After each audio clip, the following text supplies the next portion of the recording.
नमस्कार दोस्तों, आपका स्वागत है। हमारी संस्था से एक जुड़ी दीदी है, उन्होंने अपना एक अनुभव कहा है। ये जो अनुभव है दोस्तों, बहुत सारी चीज़ें हमें हमारे सामने लाता है। वो हमसे ये कहते हैं कि एक बहुत ही बुरे और बहुत ही दुख के परिस्थिति में वो उस वक्त थी। उसके जीवन में बहुत ही ज़्यादा दुख आया था और इस वजह से उसको यही लग रहा था कि वो उसे अब इस तरीके से नहीं जीना, वो अपने आप को ख़त्म ही कर दे। और वो दोपहर थी और उसने उस वक्त तय किया कि मैं अब सुसाइड ही कर देती हूँ। तब उसने एक चद्दर जो होती है दोस्तों, उसके उससे थोड़ा सा ये बनाया और उसमें वो उस ऊपर लटका कर उसने सोचा कि मैं अभी अपनी जान दे दूंगी। और उसके बाद वो ये कहती है दोस्तों कि जैसे वो एक जायज़ा ले रही थी कि ये मेरा वेट उठा पाएगा क्या, ऊपर का जो ये था। तब उसने एक थोड़ा सा अपना शरीर का जो वज़न था उस पर डालने की कोशिश करी। और उसके बाद वो ये कहती है कि एकदम एक एक जो सेकंड होता है उसके भी बहुत कम समय में उसने अपने कहीं ना कहीं वो अब ऊपर चली गई है। जैसे अब वो उसको अनुभव हो रहा था वो अभी नहीं हो रहा था, एक अलग ही अनुभव उसको हो रहा था।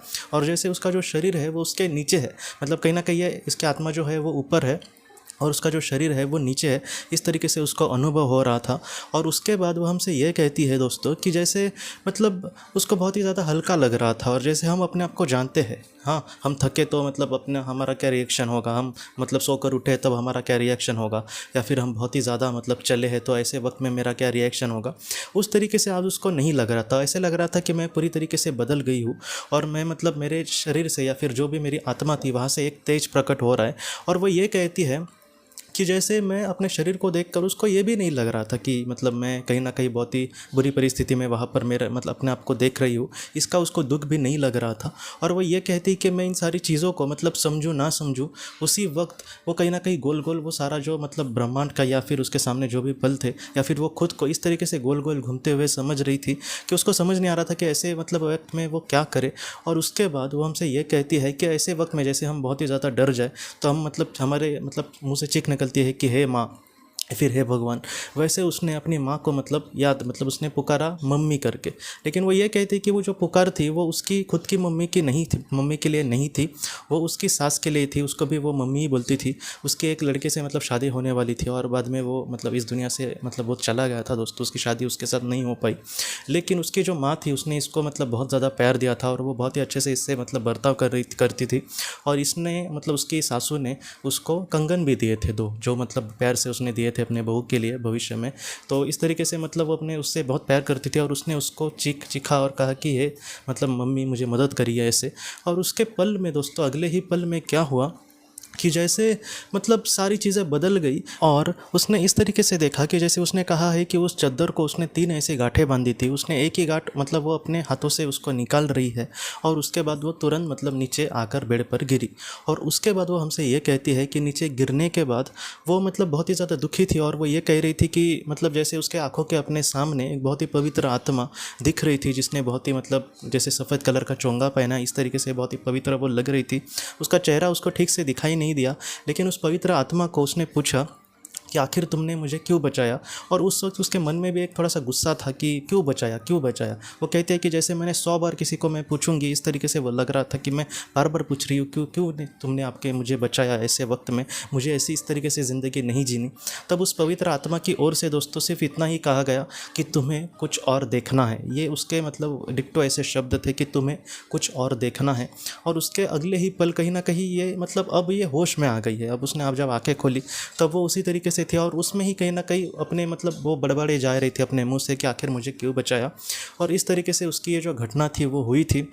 उसने सुसाइड का अटेम्प्ट किया था, लेकिन वो कहीं ना कहीं एक तीसरी जो शक्ति थी या फिर इस दुनिया से भी जो परे दुनिया है उसने उसको कहीं ना कहीं बचाया था।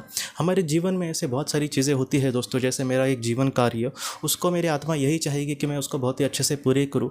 तो ऐसे वक्त में हमारी मार्गदर्शक आत्मा, हमारे करीबी लोगों की आत्मा या फिर उच्च बली आत्मा, ऐसे वक्त में उस लोगों को कहीं ना कहीं रोकने की या फिर बचाने की कोशिश कर सकते हैं। तो मैं आपको इस वीडियो के ज़रिए और उस दीदी के अनुभव के ज़रिए मैं आपको यही कहना चाहता हूँ कि आपके जीवन में भी हो सकता है कि बहुत सारे दुख आए, आप लोग भी ऐसे ही सोचते होंगे कि ऐसे जीवन में जीकर क्या फ़ायदा। तो ऐसा आप ज़रा भी मत सोचना।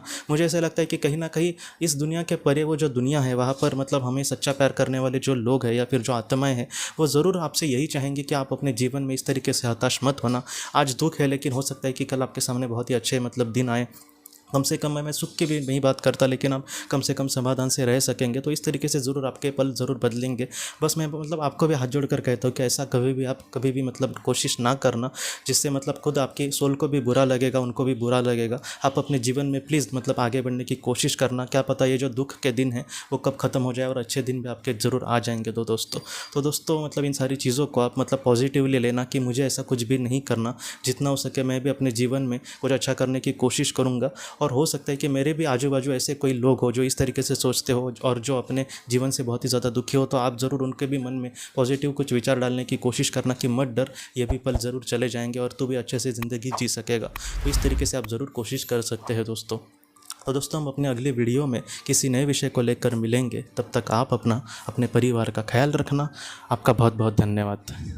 ज़िंदगी की रोशनी ये एक कंसल्टेंसी है जो ऐसे लोगों को मदद करने की कोशिश करती है जिन्होंने किसी अपने को खोया है, या फिर जो लोग अपने जीवन में बहुत ही ज़्यादा दुखी है। जो लोग इस संस्था के साथ जुड़ते हैं उन्हें पास्ट लाइफ रिग्रेशन की ऑडियोज़ भेजी जाएगी, जिससे घर बैठे वह पास्ट लाइफ रिग्रेशन का अभ्यास कर सकते हैं। और उन्हें 5 मेडिटेशन ध्यान की भी ऑडियोज़ भेजी जाएगी, और इसके साथ साथ उन्हें PDF किताबें भेजी जाएंगी जो हिंदी और अंग्रेज़ी में है, जो मोबाइल पर या फिर लैपटॉप पर आप उसे पढ़ सकते हैं।